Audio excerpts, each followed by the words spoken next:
자식한테 병원비 보태달란 소리 차마 못해서 혼자 아픈 걸 참고 계시지는 않나요? 하지만 여러분, 진짜 자식 걱정 덜어주는 방법은요. 나라에서 지원해주는 내 병원비를 꼼꼼히 챙겨서 내 노후 자금을 단단히 지키는 겁니다. 지금 당장은 건강하시니까 남의 일처럼 느껴지실 수도 있습니다. 하지만 평온하던 일상 중에 갑자기 가족 중 누군가 병원을 찾아야 하거나 생각지도 못한 큰 수술을 결정해야 하는 순간은 누구에게나 예고 없이 찾아올 수 있습니다. 그때 미리 준비가 되어 있느냐에 따라 우리 가족의 소중한 자산을 지킬 수도 있고 아니면 안 써도 될 큰돈을 허무하게 써버릴 수도 있습니다. 문제는 나라에서 주는 이 좋은 혜택들이 우리가 직접 움직이지 않으면 아무도 대신 챙겨주지 않는다는 점입니다. 실제로 믿기 어려우시겠지만 최근 5년 동안 본인 부담 상한제 환급금을 신청하지 않아 그대로 사라진 돈만 무려 240억 원이나 됩니다. 아는 사람만 챙기고 모르는 사람은 눈뜨고 놓친 돈이죠. 더 안타까운 건 이미 낸 병원비 중에서 충분히 돌려받을 수 있는 돈이 있는데도 그 사실조차 모르고 지나가는 분들이 지금 이 순간에도 계속 나온다는 점입니다. 혹시 이런 생각 해보신 적 없으십니까? 나라에서 알아서 통장에 넣어주겠지. 병원 원무과에서 다 알려주지 않겠어? 하지만 현실은 냉정합니다. 국가는 먼저 전화를 걸어 어르신, 잠자고 있는 이 돈 찾아가세요라고 친절하게 알려주지 않습니다. 모든 지원금과 환급금은 아는 사람이 정해진 기간 안에 직접 움직여야만 비로소 내 돈이 됩니다. 그래서 오늘 이야기는 지금 당장 아픈 분들만을 위한 내용이 아닙니다. 언제 터질지 모를 상황에서 내 돈과 내 노후를 지켜줄 최소한의 방패이기 때문입니다. 오늘 이 영상에서는 놓치면 바로 손해로 이어지는 신청 골든타임, 헷갈리기 쉬운 2026년 최신 기준, 그리고 현장에서 가장 많이 벌어지는 치명적인 실수들을 하나씩 짚어드리겠습니다. 특히 영상 중간에 나오는 이것 하나만 몰라도 수백만 원이 날아갈 수 있으니 끝까지 집중하셔야 합니다. 구독과 좋아요 눌러주세요. 앞으로도 꼭 도움이 되는 좋은 컨텐츠로 보답하겠습니다. 혹시 의료비 지원에 대해 잘 아시는 분은 댓글로 1번을, 잘 모르겠다 하시는 분은 2번으로 댓글 남겨주세요. 여러분의 의견을 다음 영상에 반영하도록 하겠습니다. 자, 이제 본격적으로 여러분의 소중한 돈을 지키는 방법을 하나씩 살펴보겠습니다. 의료비 지원 제도에서 가장 많은 분들이 뒤늦게 후회하는 경우가 하나 있습니다. 바로 신청 기한이라는 덫입니다. 많은 어르신이 병원비를 결제하고 나면 속으로 이렇게 생각하십니다. 우리나라 참 살기 좋으니까 건강보험공단에서 알아서 계산해서 나중에 통장에 넣어주겠지.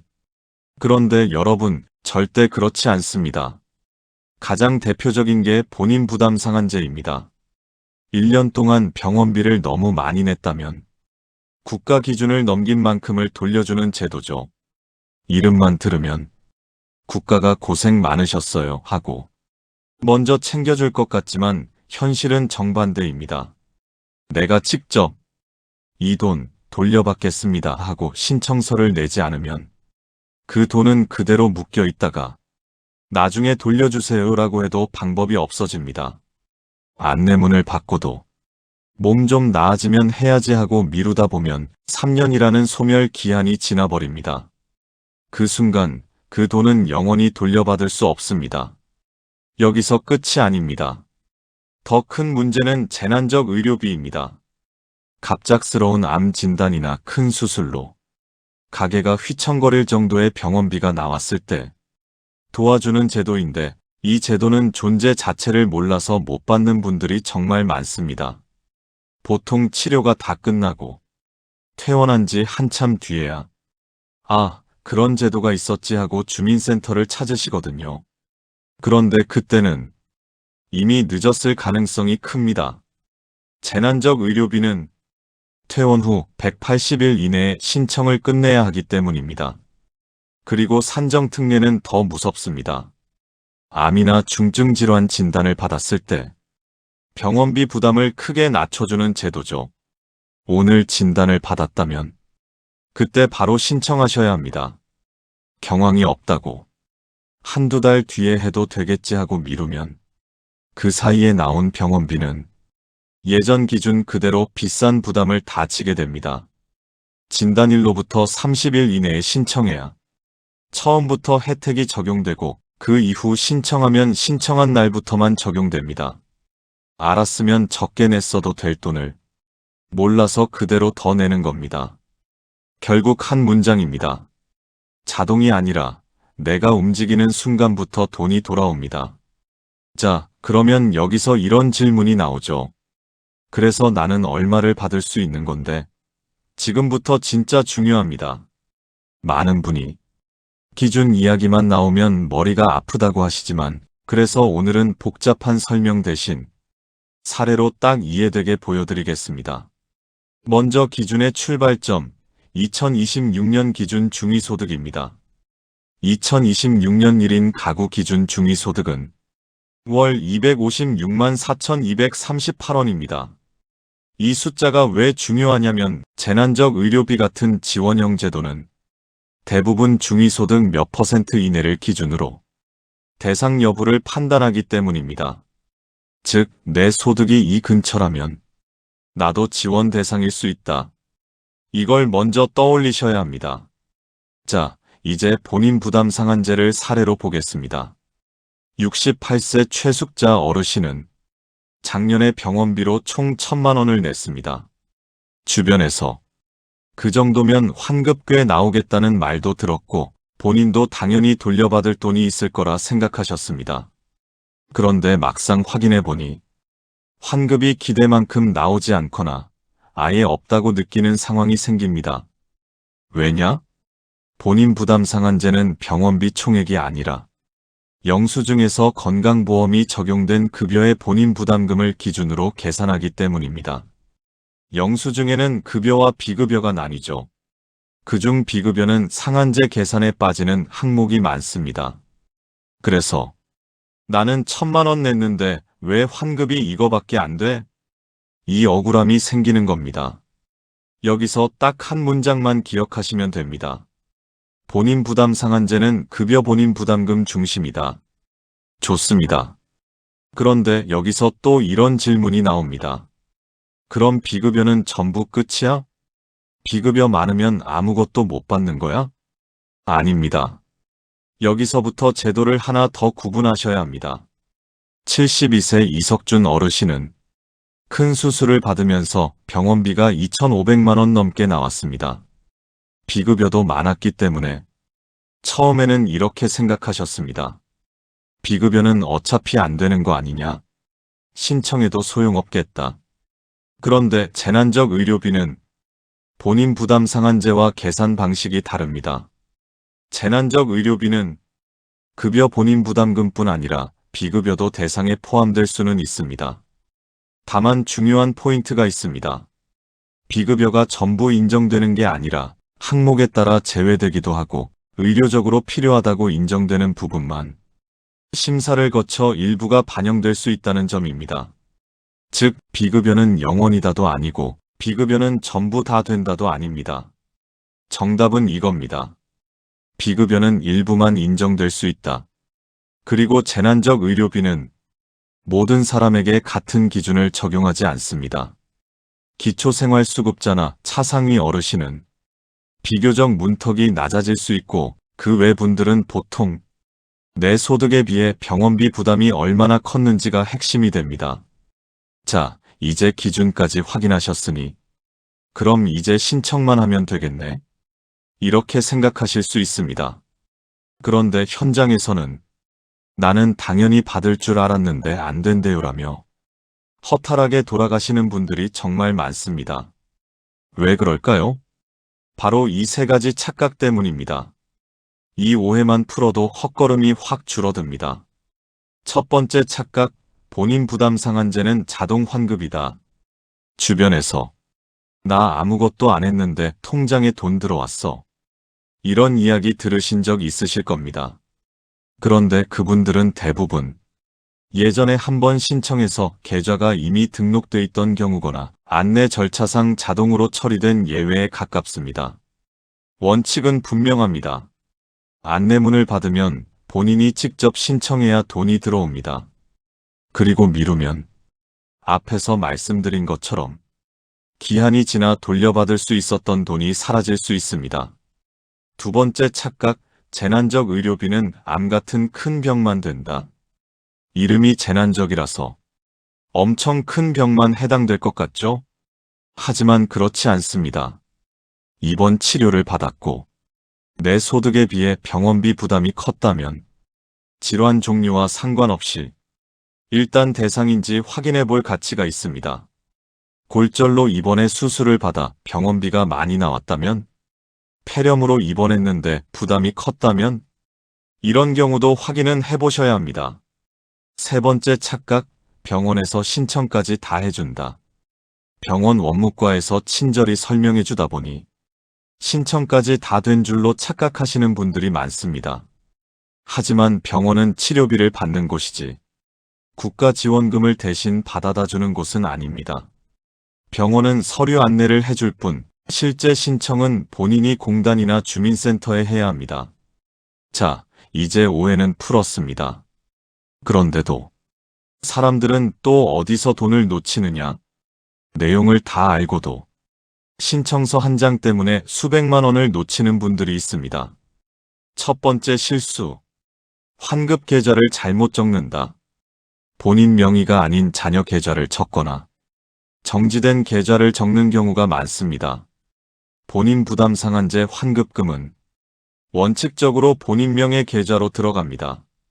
자녀 계좌로 받으려면 위임장 등 추가 서류가 필요할 수 있는데 이걸 빼먹어서 지급이 지연됩니다.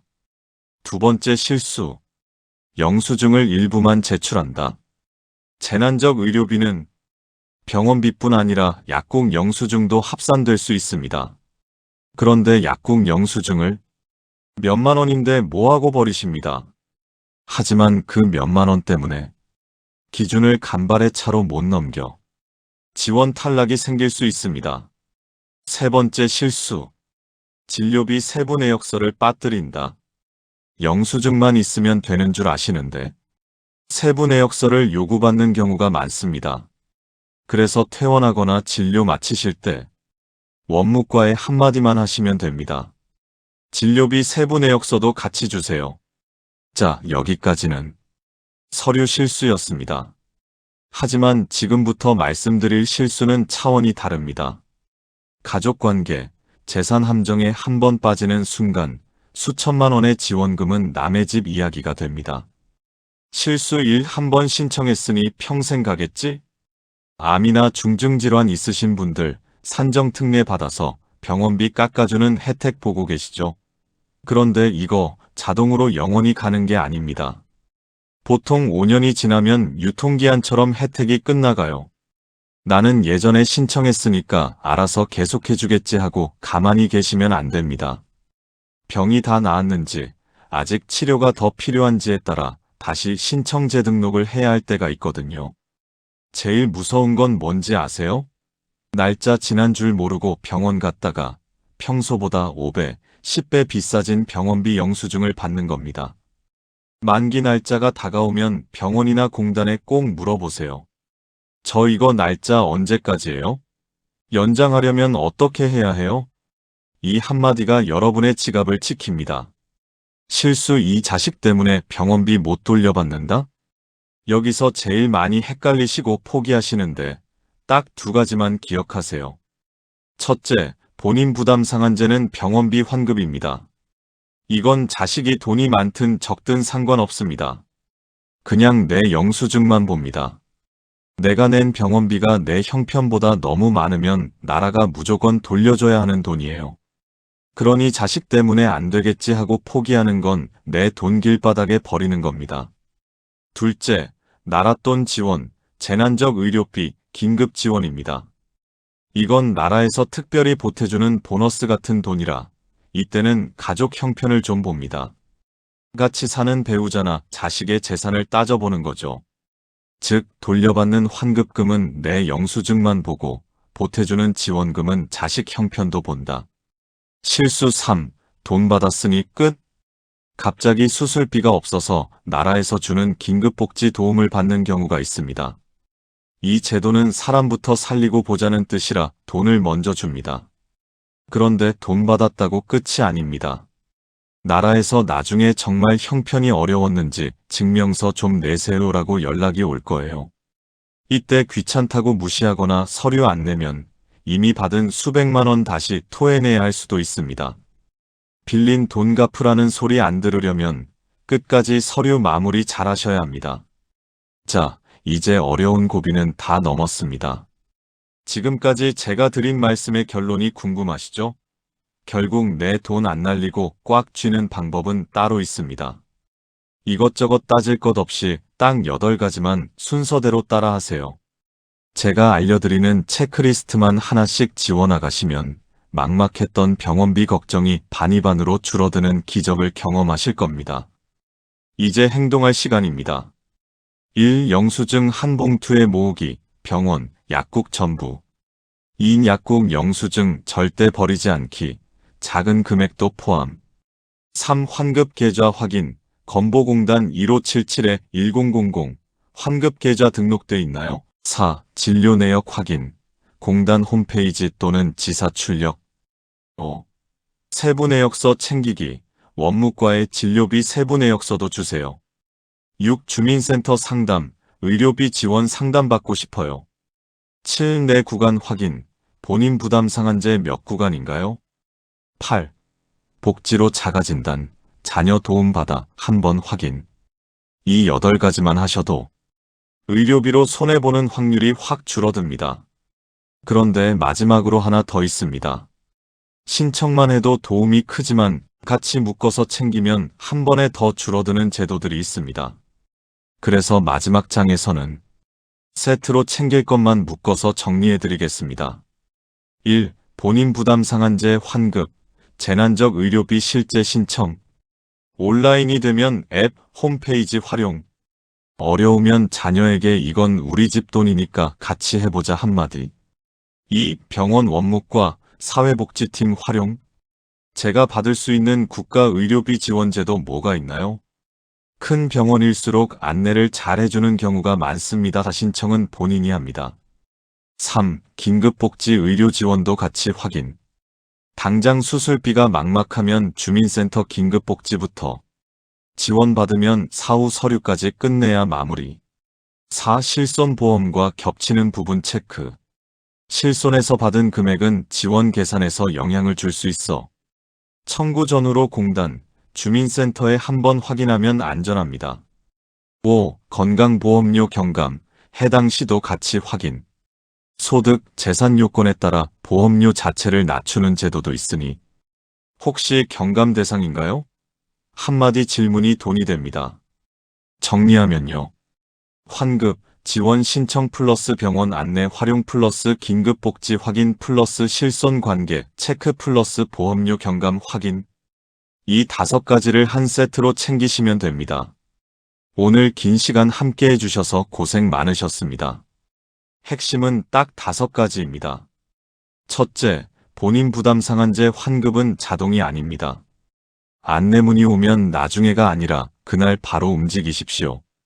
기한이 지나면 아무리 억울해도 되돌리기 어렵습니다. 둘째, 재난적 의료비는 큰 병만의 제도가 아닙니다. 입원했고 내 형편에 비해 부담이 컸다면 질환이 무엇이든 대상인지 확인부터 하십시오. 단, 퇴원 후 180일이 지나면 기회를 놓칠 수 있습니다.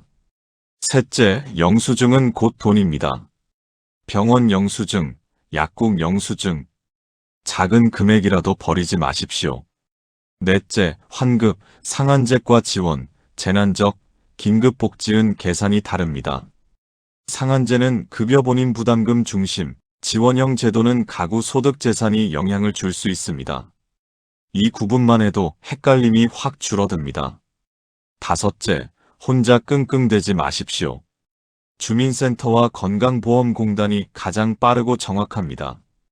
오늘 드린 체크리스트만 들고 가도 상담이 훨씬 쉬워집니다.